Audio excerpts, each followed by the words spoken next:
Buenos días a todos. Soy Mariana Campero, directora general del Consejo Mexicano de Asuntos Internacionales.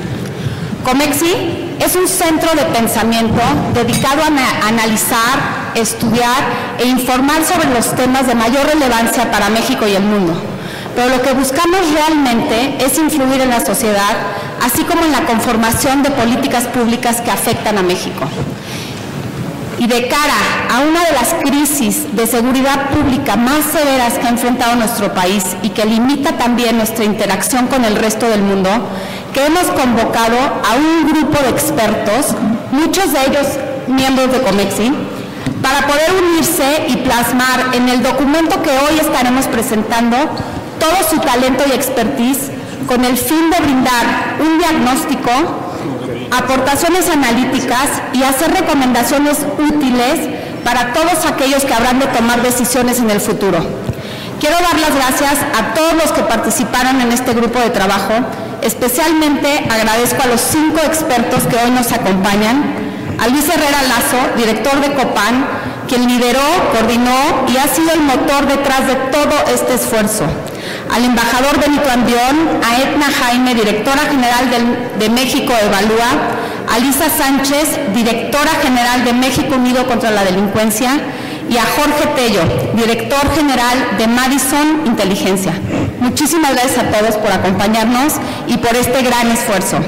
Y antes de pasarle el micrófono a Luis Herrera Lazo, quien abrirá la presentación y moderará la conversación entre nuestros participantes, quiero invitarlos a todos a visitar nuestra página de internet en www.consejomexicano.org, donde también encontrarán este documento en su versión digital.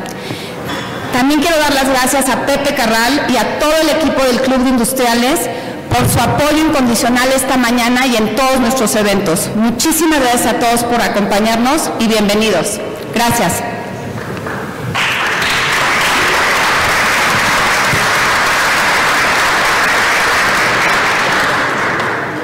Muchas gracias, Mariana, nuestra directora de COMEXI, por la introducción. Pues es realmente un gusto y un privilegio el poder compartir esta mañana con ustedes el resultado de un trabajo de equipo, de un trabajo en el que participamos un grupo de especialistas, algunos de ellos desde la academia, otros desde organizaciones de la sociedad civil, otros desde una larga trayectoria en experiencia de gobierno, y todos con algo en común, que es la preocupación por la situación de la seguridad pública en nuestro país. Les comento muy rápido en qué consistió el ejercicio y en qué va a consistir el ejercicio del día de hoy. Primero que nada quisiera reconocer la participación de quienes estuvieron en este grupo. Alejandro Alegre, que está aquí presente con nosotros. Hola, Alejandro. Etna Jaime, también aquí con nosotros. Benito Andión, embajador, mucho gusto que estés aquí. Ana Laura Magaloni, Odrasil Barquera, Gustavo Monar, Arán Barra, Concepción Lavarrieta, también con nosotros. Buenos días, Concepción. Agustín Mario Gómez, también por aquí, anda con nosotros. Rubén Malas, Rodrigo Canales, Oscar Rocha, Fausto Carvajal, Lisa Sánchez, a mi izquierda, Carlos Elizondo, Martín Carlos Sánchez, José Enríquez, Jorge Tello. Jorge, bienvenido. Salomé Flores, Pedro Rubén Torres, Pedro Gerson, Miguel Treviño, y el trabajo de la Secretaría Técnica, en donde estuvo Sandra Lanís, que fue la responsable de las convocatorias y de las minutas, y María Carolina Castro del COMEXI. Entonces, bueno, pues esto es un esfuerzo de, como digo, de un grupo impulsado por COMEXI y en el marco de COMEXI, un esfuerzo en el que pues todos lo que recibimos a cambio es la satisfacción de intentar hacer algo por la situación que vive nuestro país en el tema de seguridad, que es en el que todos nosotros, de alguna manera y de distintas perspectivas, hemos trabajado a lo largo de los años. El documento que tienen en sus manos, pues, es precisamente el resultado de este ejercicio. Debo decir que no es exhaustivo, sí contempla, me parece, la mayor parte de los temas, pero ni con la profundidad que se antojaría por ser un documento de la naturaleza que es. No es un trabajo académico, es una reflexión, es un ejercicio de recomendaciones y por lo tanto no pretendimos hacer una interiorización a fondo de cada uno de los temas. No es exhaustivo tampoco, hay temas, por ejemplo, como sistemas penitenciarios que no aparecen dentro del documento y no por ellos importantes. Y claro, y estamos, sí, creo que estamos, todos los que estamos debemos estar, pero no están todos los que podrían estar. Y eso también quiero precisarlo, porque evidentemente es un grupo de especialistas, pero no pretendemos que esto sea representativo de todos quienes trabajamos el tema de la seguridad pública en México. En la dinámica del ejercicio, lo que hicimos fue que hicimos un diagnóstico, que es la primera parte del documento, y de ahí surgieron 10 temas que vemos como centrales, que están detrás de la situación de inseguridad pública que vive el país. Y cada uno de esos temas tiene una síntesis en el resumen ejecutivo que ustedes pueden seguir en su documento y recomendaciones precisas, específicas sobre qué se podría hacer. Y para el ejercicio del día de hoy, lo que vamos a hacer es que voy a ir mencionando cada uno de estos 10 temas que son causas, preocupaciones, problemas del tema de la seguridad pública, le voy a dar la palabra a algunos de nuestros especialistas y miembros del grupo aquí presentes para que les comente a todos ustedes, nos comente a todos sobre cómo tratamos el tema, cómo ven el tema, cuáles son las recomendaciones. Y luego habrá breves intervenciones si alguno de los otros participantes quisiera añadir algo. ¿De acuerdo? ¿Sí? Bueno, entonces nos vamos a arrancar con el primer tema. El primer tema le llamamos la politización en la instrumentación de las políticas de seguridad. Y esto tiene que ver con la preocupación desde dónde se hacen las políticas de seguridad y de quién dependen políticamente los programas, las estructuras de seguridad pública del país. Una pregunta concreta que se planteó: esto debe depender de la Secretaría de Gobernación, que es la misma instancia responsable de la gobernabilidad democrática, o con este enfoque corremos el riesgo de una politización de las decisiones de seguridad. Ingeniero Jorge Tello, ¿nos puedes comentar sobre el tema? Muchas gracias, Luis. Yo quisiera antes hacer un comentario porque me parece de lo más relevante que sea precisamente el Consejo Mexicano de Asuntos Internacionales que presente un tema tan nacional de preocupación de los mexicanos, que es la seguridad pública, pero que también en los últimos años ha sido la cara de México en el mundo, porque con cómo nos distinguen y por qué nos distinguimos. Pero quiero comentarles también que hace muchos años, cuando empezamos a hablar los temas de seguridad nacional, los primeros que empezaron a hablar del tema fueron los internacionalistas. No nos debe de sorprender, los internacionalistas son los primeros que tienen que entender al Estado como tal y con E mayúscula. Por eso yo creo que eso es una buena manera de empezar el comentario. Es un tema público porque el tema de seguridad pública es de todos. Hoy vamos a discutir algunas de las cosas que comentamos mucho en nuestras sesiones de trabajo para el documento que ahora presentamos, y que es precisamente el tema de la politización y de la falta de visión de Estado.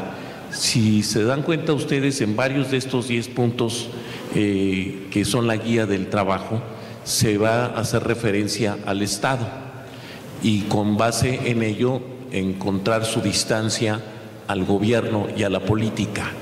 A mí me gusta pensar que es entendible entre los técnicos decir que no politicemos los temas de seguridad, pero también tenemos que reconocer que la política es el campo de lo público, de lo que está en el interés de todos nosotros.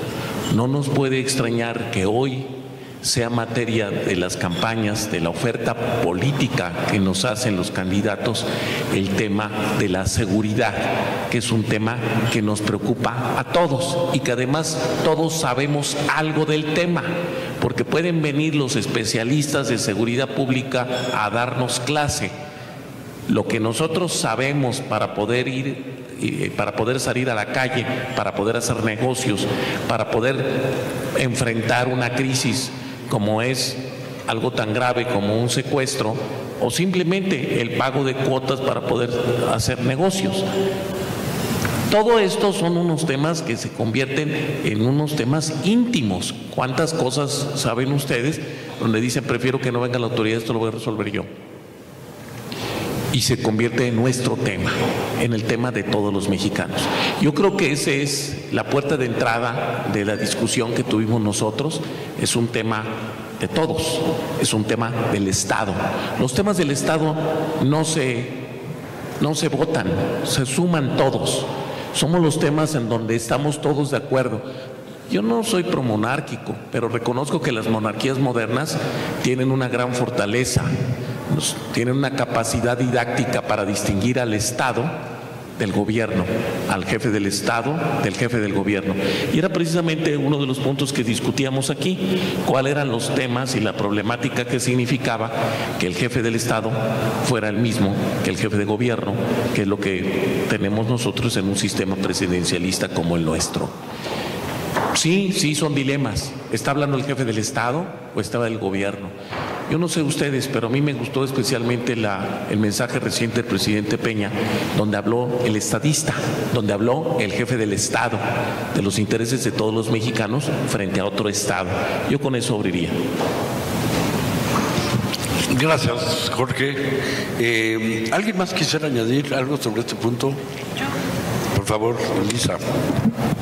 Buenos días a todas y a todas. Mi nombre es Lisa Sánchez de México Unido contra la Delincuencia.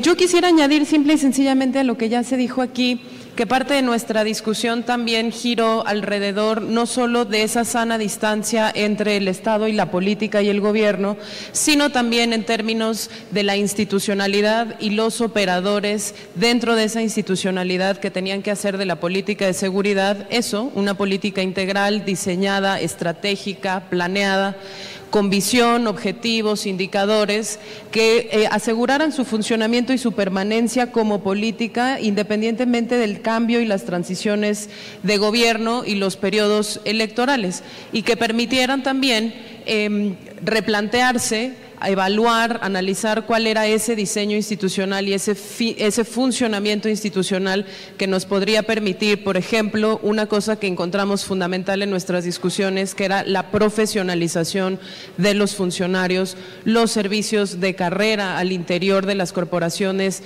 del orden, por ejemplo, pero también esfuerzos sinceros de capacitación y de formación de capacidades al interior, no solo del aparato encargado de la seguridad, sino también del aparato encargado de la impartición de justicia, que hoy por hoy también sabemos que no hay seguridad sin una correcta impartición de justicia. Entonces, gran parte de las discusiones y de las reflexiones que encontrarán en este documento giran también alrededor no solo de la toma de decisión y cómo se usa políticamente o no una política de seguridad o acciones en seguridad, sino cómo también garantizamos su correcta implementación, su independencia, su autonomía desde el diseño institucional y desde quienes operan esas instituciones en lo cotidiano.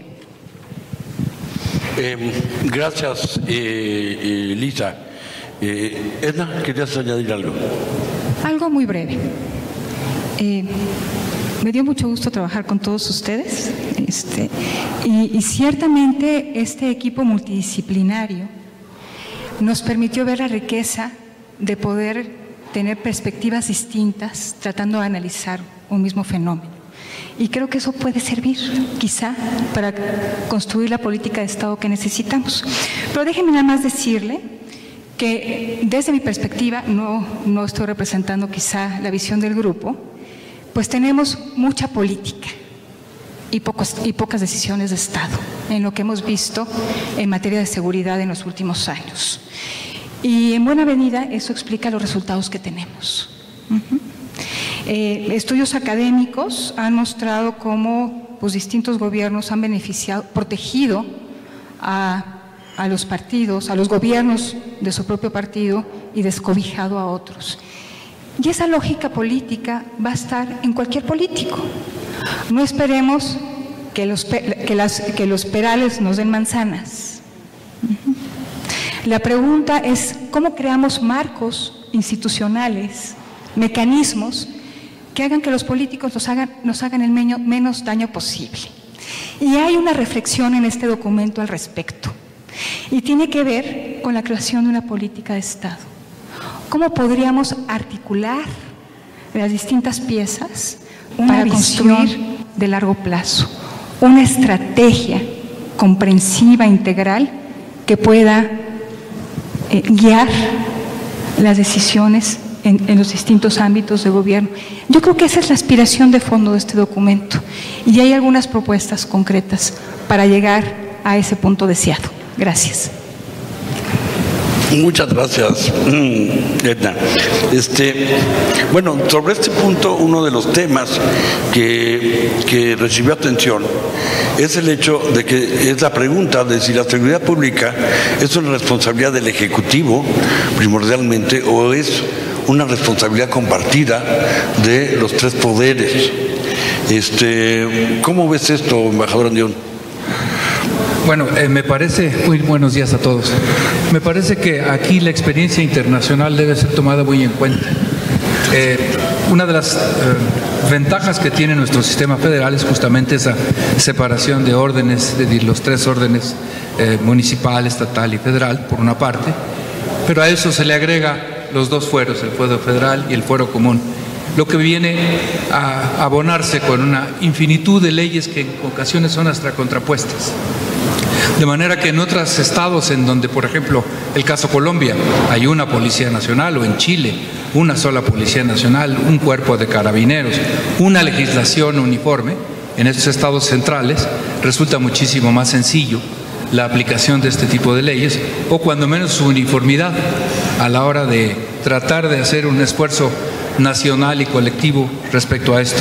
Yo agregaría que además de la participación de los tres poderes, la sociedad civil, el papel que juega hoy en día es indispensable, su participación y compromiso con esto. Pero para ello es definitivamente impostergable definir con claridad estos ámbitos de competencia y ver cómo en futuros gobiernos pudieran generar una política real de Estado que trascienda a los gobiernos, porque las políticas en materia de seguridad pública no pueden ser cortoplacistas, es indispensable que sean proyectos de 20, 25 años. La Policía Nacional Civil en El Salvador nació en 1992, tiene 27 años, una cuestión así, y apenas está madurando. De manera que son procesos que toman tiempo, pero es preciso identificar una forma en que podamos hacer que esas inconvergencias aparentes que hay en los tres niveles de gobierno puedan ser subsanadas con las fórmulas que podamos ir encontrando en el camino. Gracias, embajador. ¿Alguien más quisiera añadir algo sobre este punto? Edna, hay un tema que salió y que hubo coincidencia en que quizás uno de los problemas de la estrategia de seguridad ha sido que se ha planteado siempre desde arriba y desde el centro. O sea, pensando que la seguridad se construye de arriba hacia abajo y del centro hacia la periferia. ¿Qué nos puedes decir sobre el tema, Edna? Mira, me gustaría, antes de responder a tu pregunta, Luis, reconocerle al documento una aportación muy importante. En su primer capítulo, el documento habla de cuál es nuestro problema. O sea, ¿por qué no podemos solucionar el tema de la seguridad? Y me parece que es muy claro al explicar pues que tiene que ver con una estructura de gobierno disfuncional. Es lo que tenemos y es a lo que ha hecho referencia Benito. Venimos de una forma de gobierno muy centralista, con muy potentes mecanismos de control político muy vertical, y eso le daba gobernabilidad al país, pero también mecanismos para controlar el crimen. O sea, esa capacidad de control político y esa verticalidad le daba capacidad de acción al Estado mexicano. Tuvimos distintos cambios políticos que desmontaron esa estructura de gobierno y nos dejó algo súper dislocado, Luis, completamente dislocado. Entonces, se fragmentó el poder, se fragmentó la toma de decisiones, se fragmentó la manera en que se ejercen los recursos públicos y perdimos la columna vertebral. Entonces, la gran pregunta ahora es cómo poder resolver un tema de la complejidad de la seguridad con una estructura de gobierno que no nos da, con instituciones profundamente débiles. Y esto me lleva a responder ahora sí tu pregunta. La respuesta al desafío del crimen ha tenido que ser resuelta a través de intervenciones federales centralizadas, porque había muy poco en los estados para hacerle frente. O sea, fue una necesidad hacer uso de las fuerzas federales, la Policía Federal, el Ejército, para atender emergencias de violencia ante la profunda debilidad de las instituciones a nivel local. Ahora,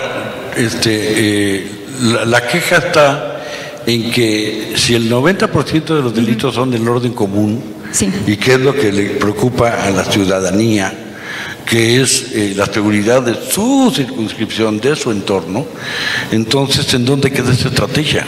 Entonces, lo que me parece es que esta fue una respuesta, una reacción ante una emergencia, pero nos quedamos en la reacción. No hemos avanzado de manera contundente en la generación de las capacidades locales que se requieren. Pero desde mi perspectiva, y creo que hay consenso en el grupo, es que la seguridad se resuelve desde lo local, entendiendo dinámicas de violencia y de crimen locales, generando diagnósticos desde lo local e intervenciones integrales desde lo local. La primera respuesta del Estado mexicano al desafío, que se hizo política, que se hizo estrategia y que permanece, es absolutamente insuficiente. Y tenemos que entonces volcarnos a la generación de capacidades de lo local para desde ahí ir construyendo entornos de paz.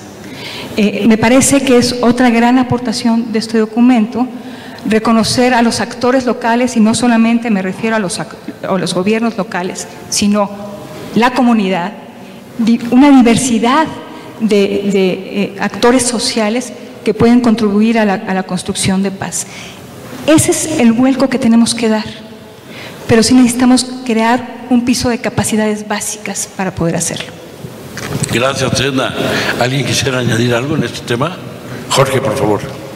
Gracias, Luis. Yo simplemente complementar, porque a mí me parece que en la discusión del grupo y en la manera en que se fue gestando primero el diagnóstico para pasar a las estrategias,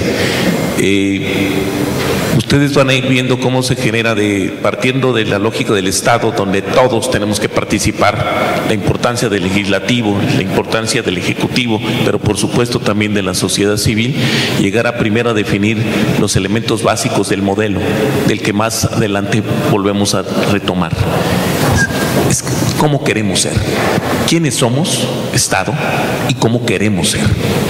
Y a mí me parece que la lógica esta del centralismo versus la descentralización, que nos ha llevado a grandes retrasos, porque finalmente se crearon modelos, y yo creo que con las mejores intenciones en el reciente pasado, pero específicamente estoy hablando del sexenio del presidente Calderón, donde surge un modelo policíaco, pero un modelo que parece ser una camisa de fuerza, que a algunos les queda bien, a algunos les queda grande y a otros les queda chica, porque la solución efectivamente sale del centro para abajo. La Plataforma México, conceptualmente extraordinaria. El problema es que se convierte en un techo sin columnas, y los techos sin columnas se caen. Eso es lo que pasa cuando construyes de arriba para abajo y no construyes de abajo para arriba, donde lo que presumimos nosotros es que la base de la seguridad radica sí en el ciudadano, y de ahí construyendo con la primera autoridad, que es el municipio, donde hoy, en la enorme confusión que ha habido de la discusión del mando único, no mando único, policía única, no policía única, tenemos olvidados a los que la construyen de entrada, el ciudadano primero, pero luego las autoridades municipales, la primera autoridad, el policía especialista en el ciudadano. Hoy, los proyectos más exitosos que tenemos a la vista son de autoridades municipales. Las historias más referidas como historias de éxito son historias estatales y municipales.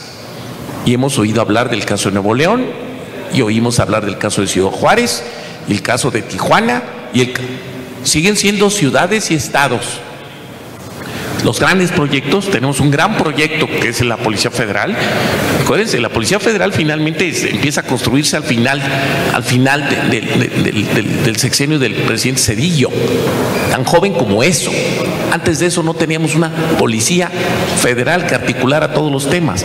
Una de las argumentaciones cuando se presentó esto al presidente Zedillo era que cuando se vino el tema de Chiapas le dimos un enfoque totalmente equivocado, porque era un tema de defensa nacional cuando probablemente era un tema de orden público, de seguridad.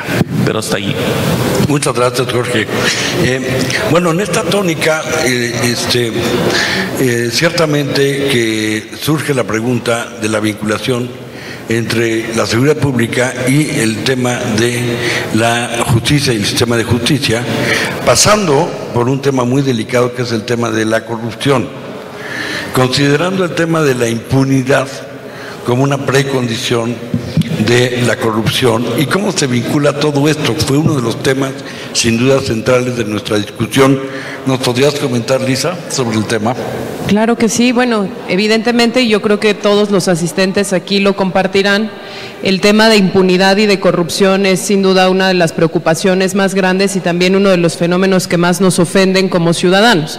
Es decir, ya tenemos suficiente con un fenómeno delincuencial que crece de manera exponencial como para que además cuando uno es víctima de un delito deba ser revictimizado por las autoridades que están supuestamente dedicadas a procurar esa justicia, a brindar esa atención, a dar un servicio de calidad.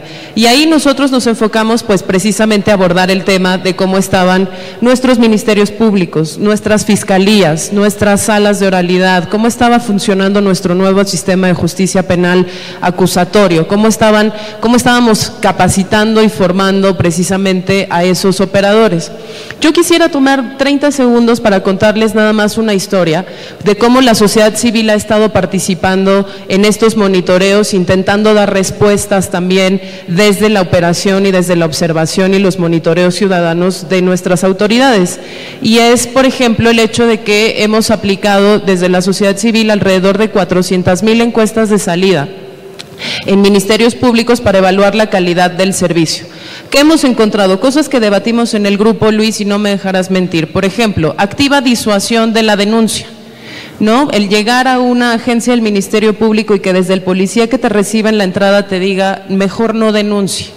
El funcionario que debería tomarte una declaración finge estar tomando la declaración o por volumen de trabajo y falta de capacidad no puede procesar de manera diligente todos los delitos que le llegan.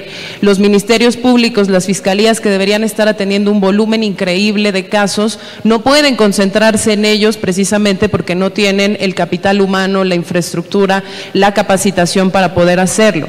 Creamos fiscalías especializadas en ciertos delitos que consideramos particularmente dolientes para la sociedad, como el feminicidio, como el homicidio, como los delitos cometidos por los funcionarios públicos, y vemos que detrás de ellos no hay realmente una política criminal de diligente investigación de esos delitos, de comprensión de ese fenómeno delictivo, de estrategias para minimizar, como decía bien Edna, y me gusta porque yo que vengo del mundo de la política de drogas, esa estrategia de reducción del daño, minimizar al máximo el daño que se ejerce a la sociedad, tanto por parte de la delincuencia como por parte de las autoridades. Y ahí vemos un saldo pendiente muy importante que será particularmente relevante para quien ocupe la presidencia el próximo sexenio, que es la formación de capacidades al interior de estas instituciones. Es impostergable. Perdimos ya los plazos de transición de ese nuevo sistema, 8 años en donde las autoridades no cumplieron con los requisitos legales, con las obligaciones que tenían o no en cabalidad, ¿no? Y que definitivamente en el siguiente sexenio tendrá que ser una de las prioridades si queremos verdaderamente acompañar a esta estrategia de seguridad con una procuración de justicia que logre reducir esa impunidad, reducir esa corrupción y sobre todo reducir, que esta fue la tercera dimensión de nuestra discusión, la percepción en la ciudadanía y la percepción desde el exterior de que la marca país México está manchada de inseguridad, de corrupción, de miedo y de zozobra porque somos incapaces de confiar en nuestras propias instituciones. Gracias, Lisa. Bueno, yo creo que esto nos lleva al siguiente tema, que a final de cuentas el centro de la seguridad no es ni el Estado ni las fuerzas de seguridad, sino es el ciudadano. Y ahí yo creo que sí tenemos buenas noticias en cuanto a que ha habido una creciente participación de ciudadanos y de ciudadanos organizados, observando el tema y evaluando el tema desde otras trincheras. Ahí nos preocupa, como grupo, nos preocupa un tema que es el tema de la prevención social de la violencia y el delito versus lo que es el tradicional manejo del delito a través nada más de las fuerzas de seguridad. ¿Qué es lo que ha pasado sobre este tema? ¿Nos podrías comentar, Edna? Bueno, el grupo considera que la prevención pues es un componente esencial. Antes de que el delito, que la infracción a la ley se cometa, ¿qué tipo de actividades, qué tipo de intervenciones puede tener el Estado mexicano para prevenirlos? El tema ha estado en nuestra agenda, ciertamente, desde la última parte del gobierno de Calderón, pues se hizo una ley de prevención social del delito, y este gobierno le quiso dar un lugar prioritario, creó una subsecretaría para tales efectos. Pero la noticia es que prevenir el delito es una ciencia, es algo verdaderamente complejo, que requiere de muchas habilidades, requiere de partir de diagnósticos claros. La prevención no es otra cosa que identificar factores de riesgo en una comunidad, en un entorno, en personas, en una calle, en el espacio físico. Esa es una de las tareas de la prevención, identificar estos factores de riesgo y convertirlos a través de una intervención en factores de protección. Eso requiere muchísimas capacidades para generar diagnósticos, para reconocer la población en riesgo, cuál será la población objetivo. Y nuestra política de prevención se arrancó sin tener para nada claridad de estos diagnósticos, de estos factores de riesgo, de la población a la que debía de atender. Entonces se invirtieron en esta administración 10,000 millones de pesos en una gran variedad de actividades que tenían la etiqueta de prevención, pero que a través de evaluaciones que se realizaron, pues concluimos que pues no estaban realmente enfocados ni atendiendo a diagnósticos bien elaborados. Y no quiero ser radical, pero creo que fue recursos desperdiciados. Ese subsidio federal que financiaba acciones preventivas en lo local fue suspendido. La gran promesa de esta administración en cuanto a que se iba a apostar a la prevención se abandonó. Lo que no quiere decir que no deba formar parte de una política integral de seguridad, de una política criminal, si queremos hablar un poco más general o más integral. Y para ello necesitamos generar capacidades. Y creo que la federación ya no puede ser ese papá, el Big Brother, que tutele a los gobiernos subnacionales, a otros órdenes de gobierno. Creo que tiene una función fundamental para generar estándares, para capacitar, para generar capacidades técnicas. Cuando tengamos ese piso básico de capacidades, de precondiciones, quizá podamos hacer buena política de prevención. Si hacemos buena política de prevención, podremos estar cambiando historias individuales, historias en lo colectivo también. Gracias, Edna.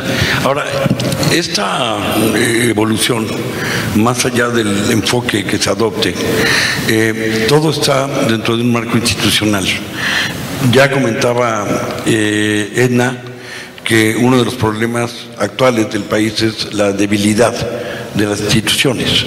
O sea, puede haber políticas que suenen fantásticas, pero ¿con quién las vamos a hacer? O sea, ¿en dónde nos vamos a apoyar para poder llevarlas a cabo?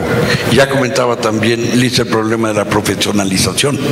O sea, porque las instituciones las hacen quienes trabajan en ellos, y si tenemos un problema de baja profesionalización y márgenes para la corrupción, entonces, bueno, pues nos quedamos prácticamente sin instituciones. Pero hay un tema previo que es cómo se articulan las instituciones que tienen que ver con el tema de seguridad hoy en día. ¿Quién quisiera comentar sobre este tema? ¿El embajador Ardeón? Si quieres nada más le doy la entrada. El tema, así como se plantea, y yo creo que podemos hacer de la necesidad virtud, el pasmo en el que caemos en quién quiere comentar el tema. Y eso pasa, ese pasmo pasa en todos los grupos de coordinación operativa. Quiero decirles a ustedes que cuando se estableció la ley del Sistema Nacional de Seguridad Pública, donde finalmente estaba claro que había que ponernos de acuerdo, que teníamos que definir posiciones políticas y articular y ver cómo repartir el dinero, que finalmente el sistema es lo que fundamentalmente hace. Pero a la hora de trabajar en el campo, ¿cómo podíamos trabajar si para empezar no nos teníamos confianza nadie con nadie? Se establecieron los grupos de coordinación operativa y les voy a relatar un poquito de los grupos de coordinación operativa porque es el que más conozco yo, pero también les tengo que afirmar, para continuar lo que decía ya Edna, que es más fácil coordinar a los soldados con los policías, con los ministerios públicos, que a los maestros con los doctores, con los trabajadores sociales. El tema operativo era muy fácil. Yo oía al secretario de la Defensa decir: yo no puedo trabajar con ellos porque no les tengo confianza. Y si ustedes le dicen, hay un problema de entrada porque la población a la que sirve la policía no le tiene confianza a la policía, y la policía que le sirve a la sociedad tiene también desconfianza de la población, sabe que la desprecia. ¿Y cómo van a trabajar esas dos entidades juntas? Pero además, si la Secretaría de Defensa te dice no puedo trabajar con ellos porque no les tengo confianza, es muy complicado poder hacer una cultura que te diga el camino es al revés. Tú no trabajas con alguien porque le tengas confianza. Tú le tienes confianza a alguien porque trabajas con él. Es exactamente al revés, porque la confianza es hija de la experiencia. Es la manera en que puedes ir construyéndola. Existen los grupos de coordinación operativa. Me parece que vaya y vamos caminando de arriba para abajo también en nuestro discurso el tema de la politización de los temas. Porque ¿cuál es tu agenda?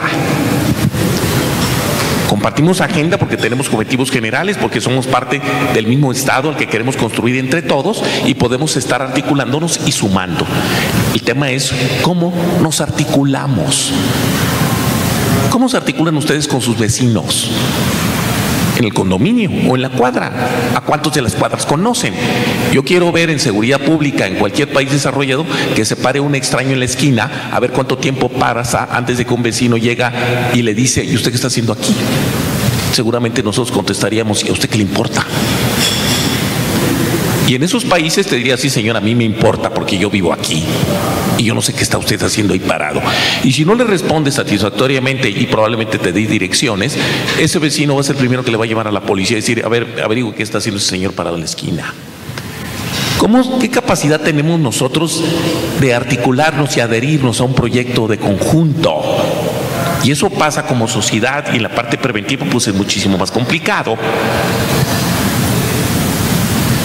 en la parte institucional, en el Sistema Nacional de Seguridad Pública, que son esos elementos articulados en un objetivo predeterminado. Esa es la definición de sistema. Bueno, eso yo creo que tenemos que avanzar muchísimo, y uno de los elementos centrales es porque dudamos de nuestros objetivos, y dudamos de nuestros objetivos porque dudamos de nuestras agendas y nuestras intenciones, y aquí vuelve a sonar en el oído el tema de politización de temas. ¿Se puede? Yo les puedo decir cómo se ha demostrado y cómo se hace magia cuando se trabajan juntos. Normalmente, cuando estamos asustados, trabajamos mejor juntos, pero como que el susto ya nos está pasando, Tendríamos que estar más asustaditos, porque del 2007 al 2006 aumentó 20%, pero del 2007 al 2018, en este año con respecto al anterior, ya aumentó en el primer trimestre otros 20%. ¿Cuándo nos vamos a asustar suficiente para entender que tenemos que trabajar juntos? Eso es el tema que estamos planteando. Perdón. Gracias, Sarkin. Gracias, ingeniero. ¿Tú querías comentar algo? Sí, solamente por favor, hacer una referencia. Evidentemente es un panorama sumamente pesimista el que tenemos frente a nosotros. Sin embargo, Jorge Tello refirió hace rato unos casos específicos en donde sí ha habido éxito en esto, porque ha habido una congruencia entre el esfuerzo de la sociedad civil y los diferentes órdenes de gobierno. Me refiero particularmente a los casos de Ciudad Juárez y a los casos de Tijuana, en donde vimos incluso participación de la sociedad civil del otro lado de la frontera, en la preservación del orden de este lado de la frontera, si quieren ustedes en beneficio propio también, pero resultó una paradoja que durante años Ciudad Juárez era la entidad con mayor criminalidad del mundo, en tanto que del otro lado el municipio del Paso era el condado con menor índice de criminalidad. Y ese fenómeno no era simplemente la explicación fácil de que se debía a que los narcotraficantes o los delincuentes se cobijaban del otro lado. No, es que había un involucramiento de la sociedad civil de ambos lados de la frontera.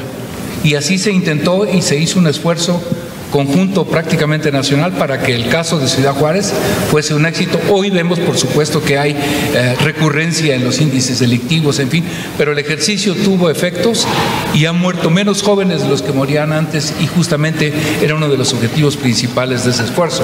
De manera en que el pesimismo está allí, pero siempre hay fórmulas, y puedo repetirles también el caso de Tijuana o el caso reciente que estamos viviendo en Ciudad de Nezahualcóyotl. Hay forma de salir, simplemente hacer caso a que la sugerencia que formula el ingeniero Tello, pues de hacerlo juntos, es la única manera de poder tener éxito en cualquier estrategia. Gracias. Gracias, embajador. A mí me parece muy pertinente. Bueno, primero señalar que nuestro diagnóstico no es un diagnóstico pesimista, ni somos pesimistas. O sea, nosotros tratamos de hacer una descripción de la realidad. Y yo creo que el optimismo o el pesimismo más bien no es una descripción de la realidad, sino un sentido de futuro. Ahora, yo creo que todos en este grupo sí le vemos futuro al tema, sí le vemos salidas al tema, y damos pautas de cosas que consideramos que deben tomarse en cuenta para mejorar la situación. O sea, si nos dijeran, bueno, ustedes son capaces de diseñar una estrategia para evitar que vuelva a haber un terremoto, pues no, ¿verdad? O para que haya huracanes, pues no, ¿verdad? Para que baje la inseguridad pública, sí se puede. Entonces, en ese sentido, claro, la realidad pues no nos llena de gozo, la realidad en el ámbito de la seguridad, pero las perspectivas, o sea, sí hay perspectivas y sí hay salidas, y eso parece importante. Y una de las cosas que se vieron en esto es, fíjense ustedes, de las experiencias que acaba de mencionar Benito Andión, las experiencias más exitosas en los últimos años han tenido dos características. Han sido iniciativas locales, estatales o municipales, y han tenido participación de la ciudadanía. Esto es muy importante porque es una característica de todas las que han sido exitosas, que la ciudadanía ha estado presente. Entonces viene en la parte toda esta de la coordinación de los 3 niveles de gobierno, entonces viene cómo se coordina o quién debe hacer qué. Y ahí creo que uno de los casos emblemáticos es quién manda a la policía, en donde, como ustedes saben y todos sabemos, pues primero se dijo, no, pues vamos a hacerlo a nivel estatal, entonces el mando único estatal de policía, no, mejor vamos a hacer un mando coordinado, no, bueno, mejor que cada quien se rasque sus pulgas como pueda, ¿sí? Y yo creo que es uno de los temas muy importantes que está detrás de la discusión. ¿No es así, ingeniero Tello? El modelo policial. Dentro del modelo de seguridad pública, que está la parte preventiva, la parte de reinserción social, pues como eje siempre tenemos la parte de policía como la entidad central. Yo aquí quiero ser muy cuidadoso y más estando aquí, para no entrar en la lógica de que queremos reprimir el fenómeno, pero sí tengo que reconocer que si la solución de fondo más barata es la parte de prevención y generación de una cultura de la legalidad, también tengo que reconocer que cuando la casa se está quemando, pues necesitamos apagar el alumbre, no que me digas que tenemos que tener más cuidado y traer la próxima vez que haya extinguidores a la mano. Se está quemando la casa y hay que apagar el fuego. Y el tema de policía es crucial.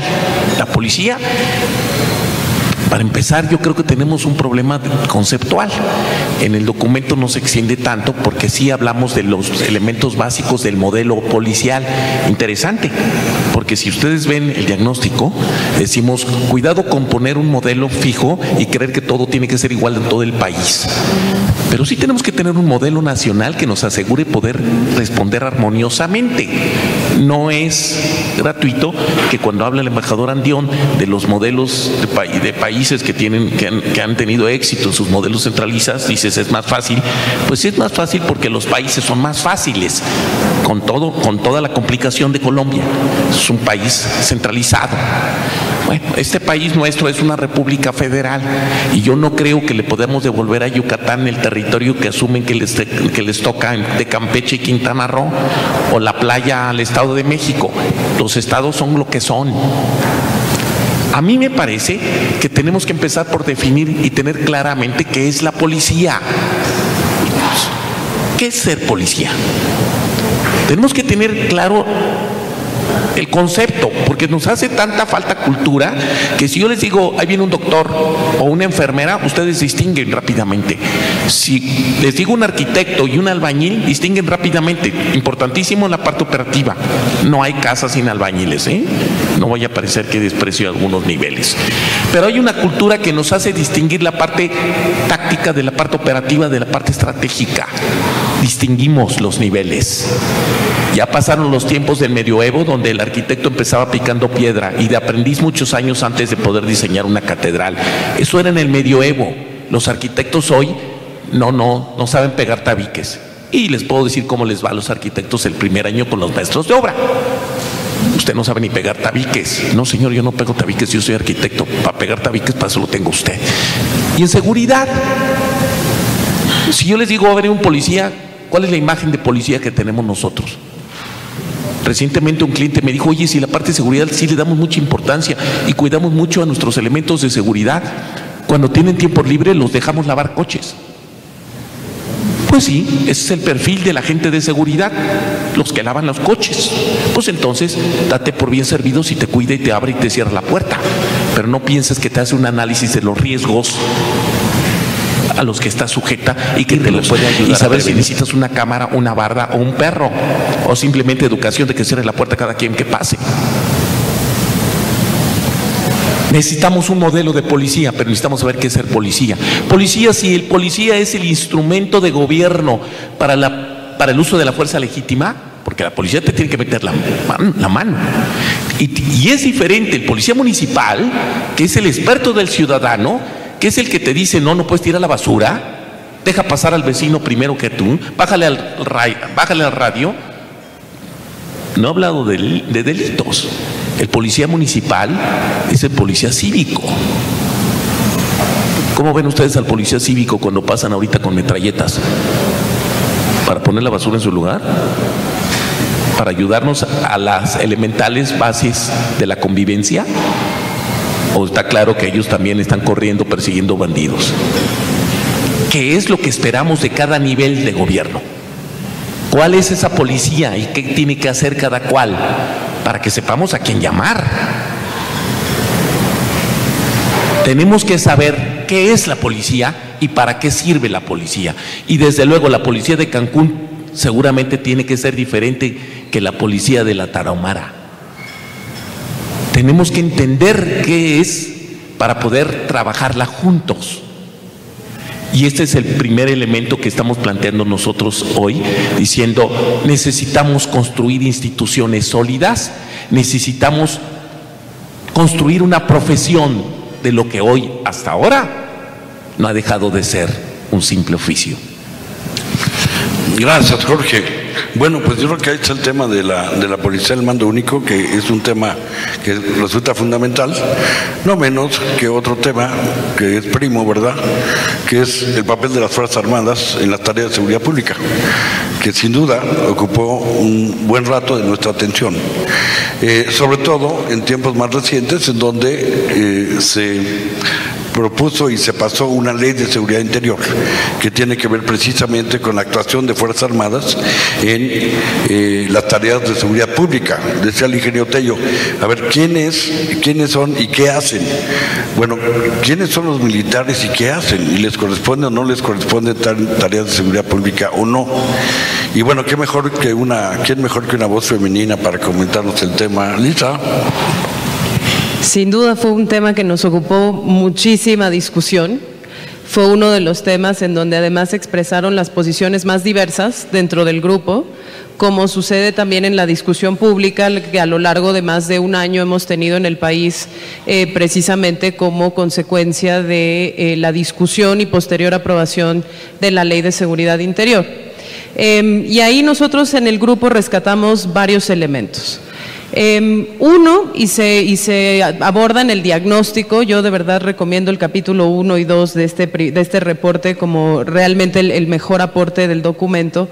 Se distinguió pues precisamente que la estrategia de seguridad hasta el momento ha priorizado la acción federal y ha priorizado sobre todo la persecución del crimen organizado en su vertiente más violenta, precisamente porque es ofensiva, porque es muy visible, porque es algo que se debe contener, como bien decía Jorge, pues si la casa se está incendiando hay que apagarla.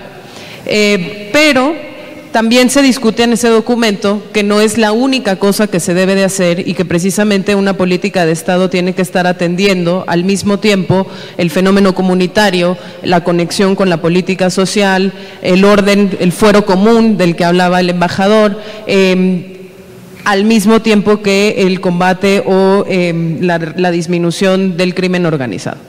Y en ese sentido, pues justamente lo que más nos ocupó es cuál es la función de las Fuerzas Armadas en una política de seguridad.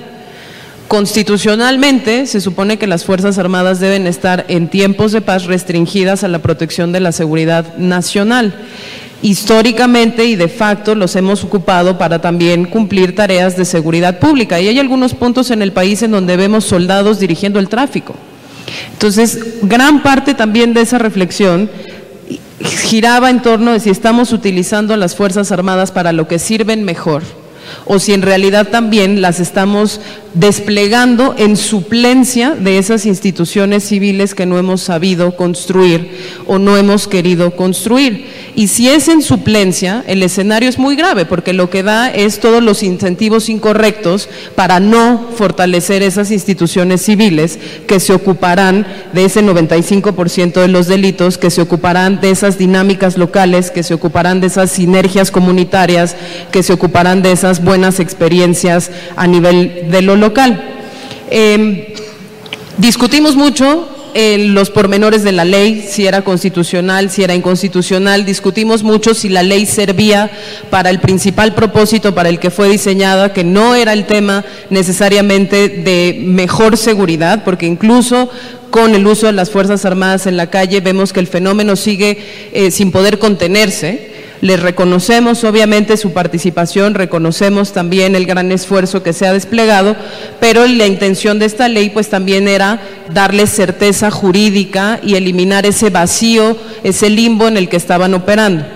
Desafortunadamente para el contexto mexicano, la ley no ha logrado eso tampoco. Es una de las leyes más impugnadas a nivel de la Suprema Corte de Justicia. Incluso el presidente Peña Nieto, al momento de su promulgación, tuvo que decir: no utilizaré las declaratorias de afectación de la Ley de Seguridad Interior hasta que la Suprema Corte de Justicia no resuelva si efectivamente es posible hacerlo en los términos de la ley que fue aprobada en el Congreso o no. Al margen de toda esta discusión, al margen de si estábamos de acuerdo o no estábamos de acuerdo, porque en el grupo estaban, digamos, los que favorecían que se les diera una certeza jurídica y que se reconociera su papel como parte importantísima de la persecución de delitos, sobre todo de delincuencia organizada, y quienes estábamos un poco más preocupados por cuáles habían sido las consecuencias de su despliegue, sin mirar realmente cuáles eran las funciones que podían y queríamos que estuvieran haciendo. Básicamente llegamos a la conclusión de que, igualmente que con las policías, lo que había que hacer era reflexionar realmente cuál era ese papel que debían estar cumpliendo. Si estratégicamente era mejor utilizarlos para lo que hace muy bien el Ejército y la Marina, que es el tema de la inteligencia y la contrainteligencia.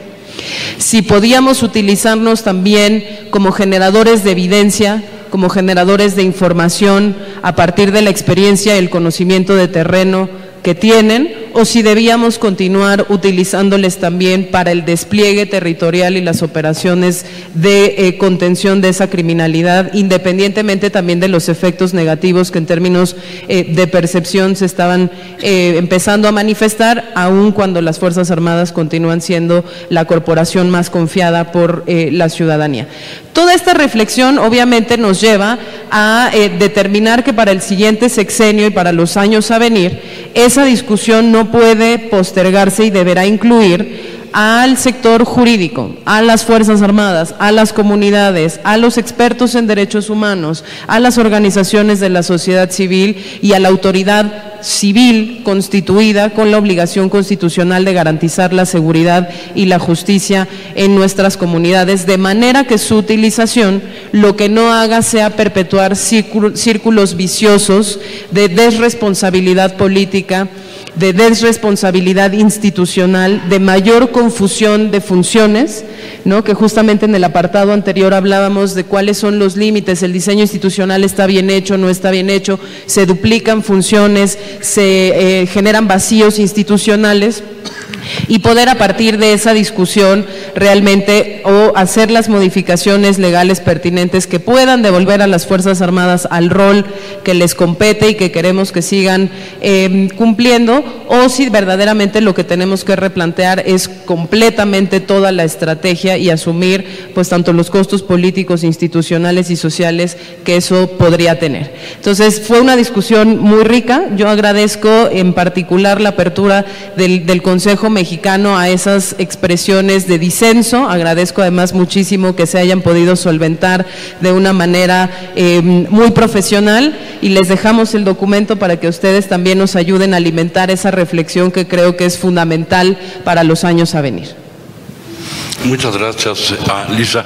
Yo creo que ahí está mucho el tema también de hasta dónde tenemos que escarbar, si queremos corregir, para poder ajustar hasta dónde tenemos que escarbar en cada uno de estos temas. Porque hay otro tema que surgió también en la discusión y que está en el documento, que es un tema poco conocido, pero eso sí muy criticado en México, que es el tema de la inteligencia. ¿Y para qué sirve la inteligencia en materia de seguridad pública? En esta mesa hay varios conocedores del tema de la inteligencia, de modo que quisiera yo que nos comentaran cuál es la preocupación o cuál fue la preocupación del grupo respecto de cómo utilizar o no la inteligencia como parte de la estrategia de seguridad pública. ¿Quiere usted empezar? Gracias. Sí. Bueno, al igual que sucede en el ámbito civil, digámoslo así, en la sociedad, tuvimos una discusión profunda sobre el concepto de inteligencia mismo, porque hoy en día es un vocablo muy manoseado, hay muy poca comprensión real de lo que inteligencia en el sentido de utilidad para nuestro estudio significaba. Y pudimos allí hacer tres grandes divisiones que son las que se utilizan en general, que es la inteligencia estratégica, la inteligencia operativa finalmente, que es la que se utiliza para los quehaceres de la actividad de combate al delito. Sin embargo, fue posible, y ustedes lo verán en el documento, establecer que hay una ingente necesidad de que se utilice la inteligencia como se pronuncia en todos los medios cotidianamente, que es indispensable combatir con inteligencia, que los candidatos a la presidencia o a las gobernaturas, todo, hay que combatirlo con inteligencia. Si pudiéramos, en principio, definir un concepto común para esto y después detrás de ello hacer el esfuerzo, creo que tendríamos éxito como en otros muchos países se logra. Hay países que sus fuerzas armadas son mínimas, sin embargo su capacidad de inteligencia es altísima. Les cito mi último puesto, que fue Israel, en donde ustedes no ven policía por ningún lado. El menor incidente que sucede por sus recursos de inteligencia es atendido inmediatamente y lamentablemente, como vemos en ocasiones, suprimido quizá con un poco más de la violencia que fuera necesario, pero bueno, eso obedece a las condiciones locales. Sin embargo, es el arma más valiosa que tienen muchas naciones para poder combatir el delito y para poder combatir también otras actividades antisociales que minan su crecimiento y que minan su desarrollo. De manera que coincidimos en eso, que es indispensable que estemos de acuerdo en qué se trata, de qué se trata, quién debe capacitar a las personas de inteligencia. Vemos que hay algunas instituciones de educación pública superior que ya tienen ciertas carreras que se dedican a la seguridad pública, a la seguridad nacional en términos generales, en fin, pero necesitamos expertos en inteligencia y hasta ahora solamente algunas instituciones o incluso las Fuerzas Armadas tienen centros específicos de capacitación de operadores de inteligencia que son indispensables. Más allá, por supuesto, de la diferenciación que después viene entre la inteligencia electrónica, la inteligencia humana, la inteligencia tecnológica, en fin, todos los aspectos diferentes en que se puede tocar el tema, pero que es indispensable que contemos con esa herramienta, que es justamente parte del éxito que tiene el crimen organizado, es que ellos sí utilizan la inteligencia para sus actividades ilícitas. De manera que eso es muestra de que la necesitamos y con urgencia. Gracias, embajador. Ingeniero, ¿algún comentario sobre el tema? Yo nada más para complementar lo que dice el embajador Andión. El tema de inteligencia, como está tocado en el documento, ya lo verán ustedes, también subraya el tema de cómo articularlo. Porque el tema es no que tanto sé, sino que lo sepa con capacidad para operación el que lo tiene que saber, porque es el que lo tiene que actuar. En esto se habla ahí de un sistema nacional de inteligencia, reconociendo cuál es el papel de la inteligencia del Centro de Investigación y Seguridad Nacional, CISEN, como órgano de inteligencia para la seguridad del Estado, o la inteligencia que necesita tener un cuerpo policial para ver si abre una puerta o si no la abre. No hay manera de operar sin inteligencia. Es como romper la piñata con los ojos vendados. La inteligencia es el primer elemento para actuación. Hoy, si ustedes le preguntan a los 32 gobernadores si necesitan inteligencia, todos les van a decir que sí. Lo que sí necesitamos es desarrollar y fomentar la cultura de inteligencia para saber qué es, lo que ya decía Benito, y saber cómo lo articulamos. A mí me parece, y puede ser que les sorprenda a ustedes, ya aquí alguien destacaba las habilidades de las Fuerzas Armadas y sus capacidades de inteligencia. Sin embargo, yo creo que en la estructura de gobierno, las entidades con mayor potencial de inteligencia son los alcaldes. Los alcaldes son los que están más pegados. Y ustedes se sorprenderán, y si tienen alguna experiencia en esto lo saben, que cuando hacen una gran detención los vecinos dicen, pues sí, ya lo sabíamos. Otra explicación típica es decir, pues si todos saben, ¿cómo le hacemos para tenerlo en la mano? Y cómo podemos pasarnos en este mapa del conocimiento, cómo podemos saber lo que sabemos. Fíjense, en inteligencia es bien común trabajar sobre lo que sé que no sé. Digo, uno actúa y toma decisiones con base en lo que sabe. Pues si no lo sabes, no puedes usarlo. Y muy rápido te das cuenta de algunas cosas que no sabes y que necesitas saber para actuar. Pero ese es el primer nivel de inteligencia. Por supuesto, el más grave, el más costoso, es el que no sabes lo que no sabes.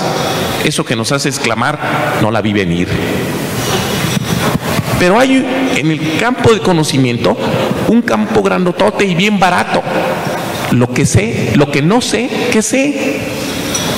típico en las empresas. En las empresas es común decir, oye, ¿tú ya lo sabías? Sí, ya lo sabía. ¿Y por qué no me dijiste? ¿Por qué no me preguntaste? O simplemente pues no sabía que te interesaba.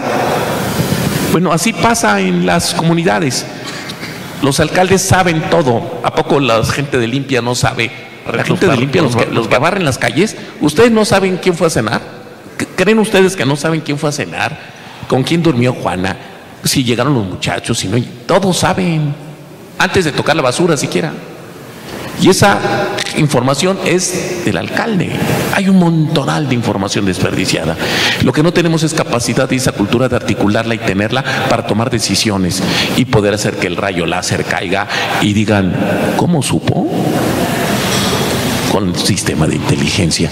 Sí se puede ser barato, puede ser muy potente, no necesariamente es peligroso, porque por supuesto también existen las historias de James Bond. Pero eso es otra historia. Gracias, Jorge. Yo me siento un poquito intimidada de hablar de inteligencia junto a Jorge y junto a Benito, pero sí les voy a decir de trabajo que hemos hecho, que no voy a dar nombres. Pedimos homicidios con coordenadas geográficas, algo básico. Nada más una entidad de la República lo tiene. Lo tiene, pero no lo usa. Y bueno, yo creo que uno de los temas que al momento de hacer una estrategia resulta fundamental es en qué vamos a invertir. Los recursos siempre van a ser escasos, entonces en qué vamos a invertir nuestra estrategia de seguridad. Y por ponerles un ejemplo que puede sonar ramplón, a ver, vamos a invertir en otro batallón, ¿sí?, para tener más militares para poder perseguir al crimen organizado, o vamos a invertir en la formación de analistas financieros de inteligencia, ¿sí? O sea, que es lo que hoy se usa, por ejemplo, en Gran Bretaña, en donde pues, prácticamente no se van a buscar, ni siquiera van a buscar la droga, van por el dinero, ¿sí? Y tienen 2.600 analistas de inteligencia financiera y se enorgullecen de que esa es su herramienta más fuerte, ¿no? O sea, ¿en dónde debemos invertir, no? Y creo que sí, ahí sí hubo una coincidencia en todo el grupo de que la inteligencia puede ser una de las armas más valiosas para combatir la inseguridad, sobre todo hablando de crimen organizado y hablando de cosas más estructuradas. Bueno, para finalizar nuestra presentación, entre los temas que decidimos incluir ahora, está un tema que tiene que ver con, bueno, México no está solo en el mundo y cómo interactuamos con el resto del mundo en el tema de la seguridad pública, o qué tanto nos involucra o nos afecta la geopolítica al tema de la seguridad pública, qué tanto los culpables de nuestros problemas están afuera o todos están adentro. Embajador, tu tema. Gracias, sí. Bueno, lo primero que logramos identificar y tener un acuerdo claro fue que, al igual que la economía, el delito se globalizó.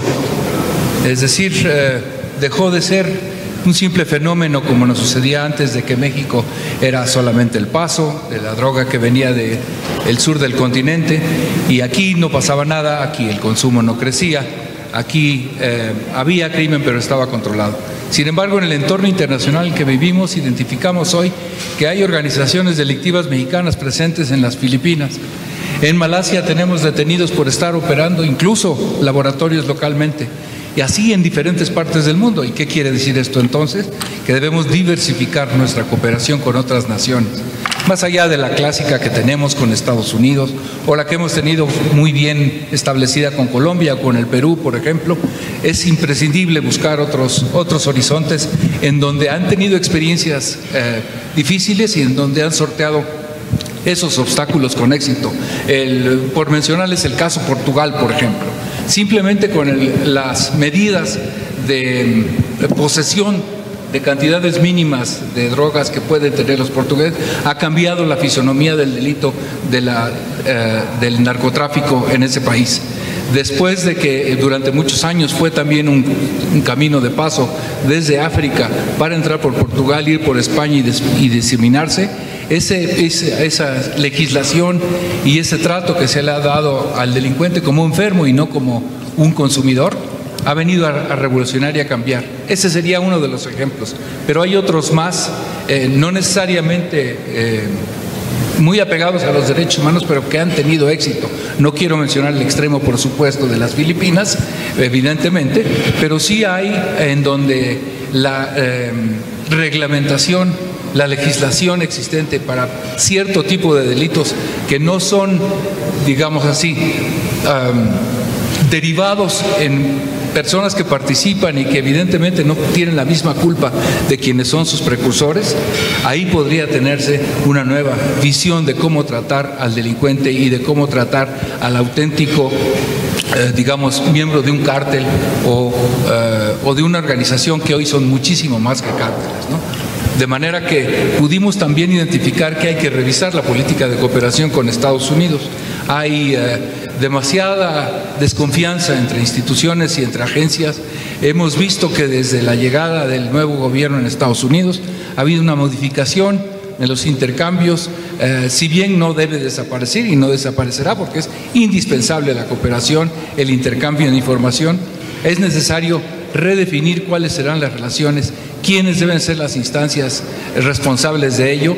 En el inicio de este gobierno que está por terminar, fue la Secretaría de Gobernación quien tomó la conducción de la cooperación internacional en materia de seguridad, siendo que hay otras instancias que deberían ser participativas. En fin, esto logramos identificar que existe la necesidad de una modificación en cómo se lleva a cabo esta cooperación bilateral y cómo debemos enfocarla de aquí hacia adelante. Debemos continuar protegiendo la subida de drogas, debemos privilegiar, por el contrario, la entrada, proteger la entrada o evitar la entrada de divisas o de armamento o de municiones. Son definiciones que habrán de ser tomadas en muy breve, puesto que las presiones de las que somos objeto también son demandantes de una respuesta firme, y creo que podría también al mismo tiempo consolidar nuestro concepto de soberanía, no solamente frente al vecino del norte, sino frente a otras naciones que también encuentran en nosotros debilidades y que debemos proteger. De manera que el daño que ha sido causado por estos elevados índices de criminalidad en México a nuestra marca país, como habíamos mencionado, Luis, al principio de la presentación, bueno, pues en lugar de ser cultura, gastronomía, playas, turismo, violencia es el común denominador del conocimiento que de México se tiene en el exterior, y por eso es indispensable diseñar una política de protección a la imagen de México, pero esta no puede ser generada sino por un cambio de actitud y un cambio de resultados, de suerte que podamos evitar mayores prejuicios y mayores perjuicios en contra de nuestra imagen como país. Muchas gracias. Muchas gracias, embajador. Lisa, ¿tenías un comentario? Muy breve, sí. Yo estoy completamente de acuerdo en el hecho de que México debe revisar su cooperación internacional, porque el fenómeno de la delincuencia es efectivamente un fenómeno transnacional. En ese sentido, la cooperación internacional en materia de inteligencia, como ya veníamos diciendo, en materia de tecnología, en materia de cooperación técnica, es sumamente importante. Pero al mismo tiempo hacemos la invitación a que México también sea parte de la innovación de los nuevos consensos internacionales y aproveche los nuevos consensos internacionales generados en los espacios multilaterales para modificar las políticas nacionales que deba modificar. Drogas es precisamente el mejor ejemplo de un nuevo consenso emergido a nivel multilateral en 2016, en donde se le da igual importancia a la cooperación internacional, la salud, los temas transversales como la atención de mujeres, comunidades migrantes, personas usuarias, y no necesariamente solo el control, la fiscalización, el combate frontal a través de la reducción de la oferta. Y nuevamente se refrenda el hecho de que es una responsabilidad común y compartida, donde los países de alto consumo deben participar de los esfuerzos y no únicamente los que somos productores o tránsito. En materia de derechos humanos es lo mismo. Hay muchísimas obligaciones suscritas por el Estado mexicano en materia de derechos humanos que deberían permear de una manera mucho más eficiente, mucho más permanente todos los esfuerzos de seguridad y de impartición de justicia que se realizan al interior en la legislación nacional, el tema de mujeres, el tema de la Agenda 2030, y reconocer que a partir de eso pues hay muchísimas áreas de oportunidad que pueden implementarse. Yo sí reconocería en ciertos aspectos el liderazgo de México en el ámbito internacional. Acabamos de tener la reunión de CIFTA, que es la Convención Interamericana para el tema de control de armas en México, donde México tiene la presidencia. Acabamos de revivir los esfuerzos de control de armas a nivel de Naciones Unidas. Tenemos un rol muy importante y de liderazgo en materia de drogas, en materia de agenda de sustentabilidad, y yo creo que hacia ahí tendríamos que continuar apuntando, pero de nuevo insistiendo en que no solo nosotros debemos ser parte del concierto de naciones, sino que los nuevos consensos dan también oportunidad para la innovación en materia nacional. Muchas gracias, Elisa.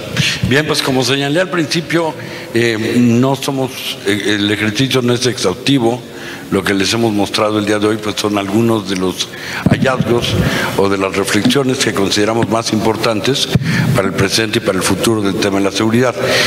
Nos quedan 10 minutos, de modo tal que si hubiese alguna pregunta, yo creo que nos da tiempo para una ronda de unas 3 preguntas, para darles finalmente a los participantes una última ronda para el uso de la palabra. Buenos días, soy David Luno del periódico The Wall Street Journal. Me interesa el por qué piensan ustedes que en México en los últimos 30 años se construyó una banca muy profunda de tecnócratas muy capacitados a nivel mundial en cuestiones de estabilidad financiera. Se creó un Banco de México autónomo, una hacienda con gente destacada y muy reconocida. Y nunca se ha hecho lo mismo cuando viene a cuestiones de seguridad, ni de instituciones, ni de rule of law. La PGR siempre ha sido una persona no muy impresionante, honestamente, a nivel internacional. ¿Qué faltó ahí? ¿Cómo se crearon esos cuerpos en el sistema financiero? ¿Y qué pasó que no se crearon en el sistema de justicia y en seguridad? Muy buena pregunta. Y por allá había otra pregunta, gracias. Hola, buen día, soy Lisbeth Díaz de Agencia Reuters. Mi pregunta es si consideran que México necesita un organismo como tipo CICIG, como ocurrió ya en Guatemala, etcétera, para poder avanzar en temas de corrupción. Vemos, por ejemplo, casos como Odebrecht y otros donde hay detenidos en otros países, pero aquí no hubo tal cosa. La experiencia más reciente que se tiene de una intervención de expertos internacionales es en Ayotzinapa, pero no se ve en otros temas. Me gustaría saber qué piensan de esto. Gracias.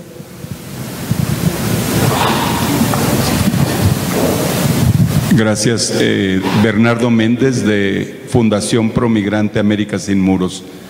Mi pregunta es sobre el tránsito de casi 500,000 de personas de Centroamérica que anualmente están cruzando México. Muchos ahora tienen México como destino.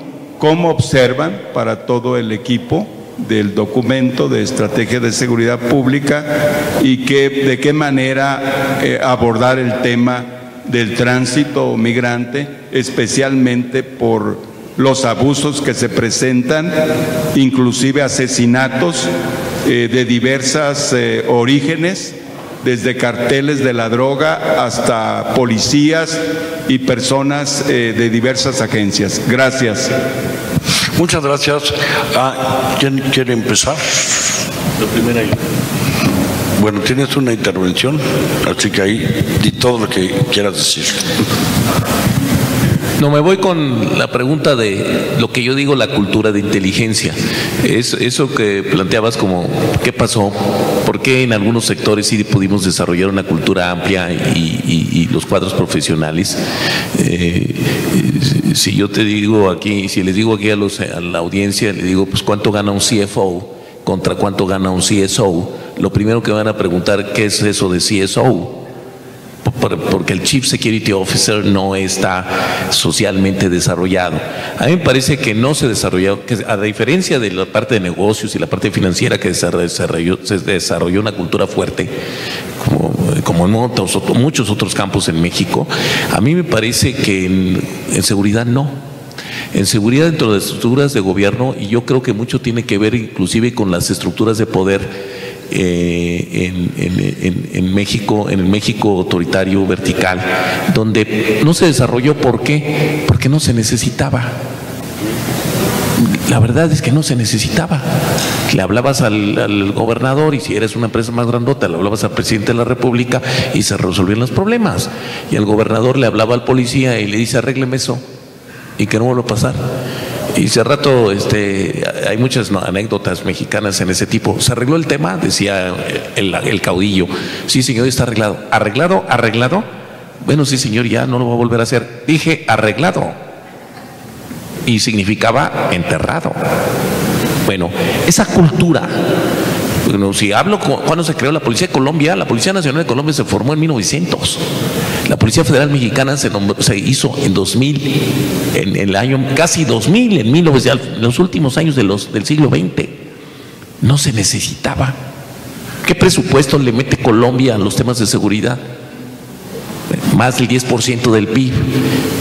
México, después de lo que ha estado pasando y se empujaba, ya va más arriba del 1%. Eso es lo que gastamos, y uno gasta en lo que le preocupa. Entonces se desarrollaron esos cuadros. Yo te diría que uno de los elementos fuertes, que fue toda la comunidad, y aquí hay varios miembros, la comunidad que abrevábamos de relaciones exteriores o de las Fuerzas Armadas para el órgano de inteligencia civil, que era Seguridad Nacional, no había gente. Y tú todavía ves quiénes son hoy los jefes de policía de todo el país y quiénes, de dónde vienen, y vas a ver cuánto de improvisación tenemos. Ha sido una solución improvisada ante una falta de cultura. Y cuando falta de cultura, no tienes símbolos, no tienes modelos, no tienes lenguaje, no tienes gente, no tienes especialistas. Los profesionales se distinguen, se identifican entre ellos, y la sociedad a la que sirve los identifica. ¿Dónde está esa comunidad de profesionales de inteligencia? Yo he aseverado hace un momento que no ha existido. Yo creo que está despertando. Gracias, Jorge.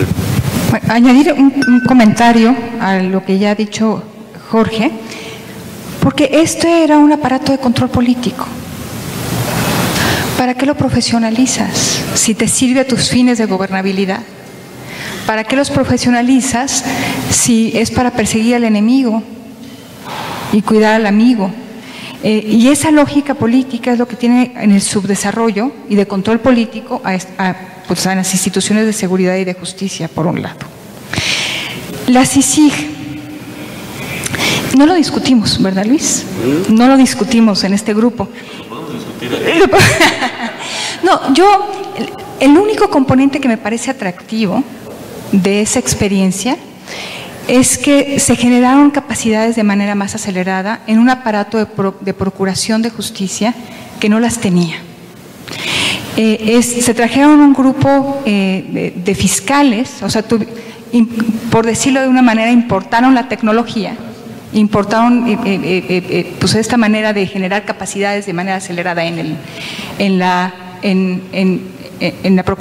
los fiscales en Guatemala. Y eso es lo que me parece atractivo, porque sí estamos en un retraso monumental. Nuestros ministerios públicos no saben investigar, no saben generar una teoría de caso, no tenemos todavía capacidad de tener peritos profesionales, de hacer trabajo, investigación basada en la ciencia. Estamos lejísimos. Y si esto constituiría un mecanismo para cortar curva de aprendizaje, yo no lo veo mal, pero no sé si mis colegas coinciden. Gracias. Bueno, solamente tocando tangencialmente lo que menciona Edna, como todos sabemos, estamos en construcción de un andamiaje institucional mexicano que atenderá justamente ese problema. Nuevamente aquí, la intervención de la política en algo que debiera ser, como preguntaba, estrictamente técnico, ha dilatado la construcción de ese de ese equipamiento que necesitamos para poder combatir eficientemente la corrupción y la impunidad particularmente. De manera que eso, pensamos que por el momento, si podemos confrontarlo y atenderlo, solamente el fracaso nos conduciría a quizá contemplar la posibilidad de una CICIG cuyos resultados pues hasta ahora no son sumamente claros, ni siquiera en Guatemala, ¿no? Por otra parte, quisiera hacer alusión a la pregunta que formuló Bernardo en torno al fenómeno migratorio. En el documento podrán observar que tocamos incluso en un par de ocasiones este fenómeno como uno de los graves problemas que enfrenta México. Nos genera incluso la acusación de doble cara de que exigimos en Estados Unidos defensa para los nuestros, pero se las negamos a quienes transitan por nuestro territorio. Me parece que aquí la cooperación internacional va a ser indispensable para combatir el fenómeno, pues no solamente se trata de las víctimas, los migrantes, sino particularmente de quienes aprovechan este fenómeno o este delito, porque es un delito el tráfico de personas, para lucrar y hacerlo además alrededor de una enjambre de actos delincuenciales que van desde el secuestro, pasando por la violación y otras barbaridades que conlleva este doloroso fenómeno. Estoy informado, estoy enterado, sigo siempre con mucha atención los esfuerzos que hace México con el grupo del Triángulo del Norte en Centroamérica para combatir este fenómeno. Somos juzgados cruelmente y con mucha razón en ciertas ocasiones por nuestros vecinos en Centroamérica, por el trato que damos a sus conciudadanos que transitan por nuestro país. Es un problema añejo que requiere una solución de fondo y una solución urgente, puesto que el tema de los derechos humanos, siendo tan caro y tan preciado hoy para los mexicanos, es uno de los fundamentos de esa triste realidad por la que transitan no solamente centroamericanos, sino ciudadanos de muchos otros países que se han visto forzados a huir de sus naciones por la violencia o por otras causas.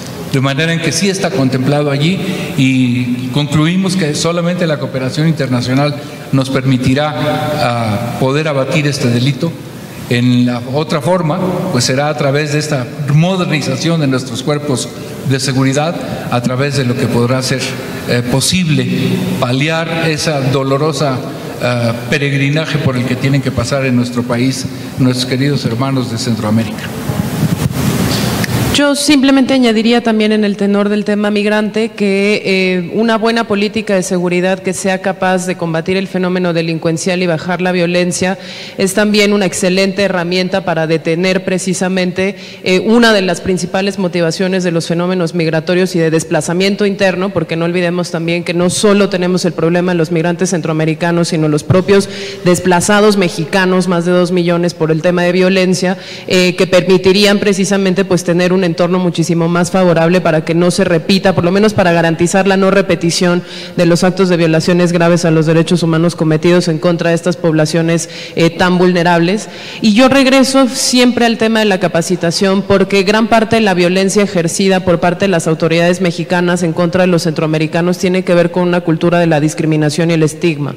Y a partir de la discriminación que nosotros ejercemos en contra de nuestros hermanos centroamericanos, precisamente, pues los hacemos aún más vulnerables y les negamos el acceso a esas condiciones de seguridad con las que deberían poder, pues por lo menos gozar durante su estancia en México, sea este su país de destino o sea simplemente el país de tránsito. Entonces, una mejor política de seguridad, una política de reducción efectiva de la violencia, un proceso de pacificación del país nos sirve no solo a nosotros, sino también a todas las personas que nos visitan, y puede evitar este tipo de fenómenos de desplazamiento y migración forzada que estamos viviendo con tan preocupación.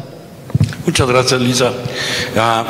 Pues por mi parte ya solo me queda agradecer en primer orden a Jorge, Edna, Lisa, Benito por su participación en esta mesa presentación, a los miembros del equipo que trabajaron por su paciencia, disposición y sobre todo la paciencia con su servidor, coordinador del grupo, a Mariana Campero y al equipo de Comexi por todo el apoyo que recibimos, a Sandra, a la Nuit, nuestra asistente estrella en este ejercicio, a nuestro querido Pepe Carral, nuestro anfitrión aquí en el Club de Industriales, miembro honorable de número del COMEXI, y pues ciertamente a nuestros amigos de la prensa que nos dispensaron con su presencia, y ciertamente a todos ustedes. Les comento nada más que el grupo de seguridad de COMEXI es un grupo de carácter permanente.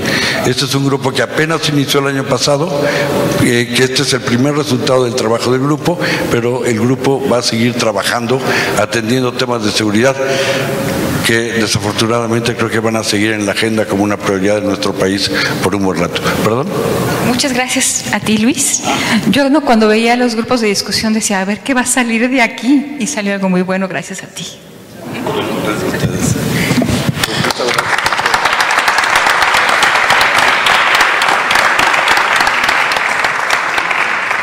Y creo que se dijo ya, esto está en el portal de COMEXI, ¿verdad? El documento ya está disponible a partir de hoy en el portal de COMEXI, es de uso gratuito.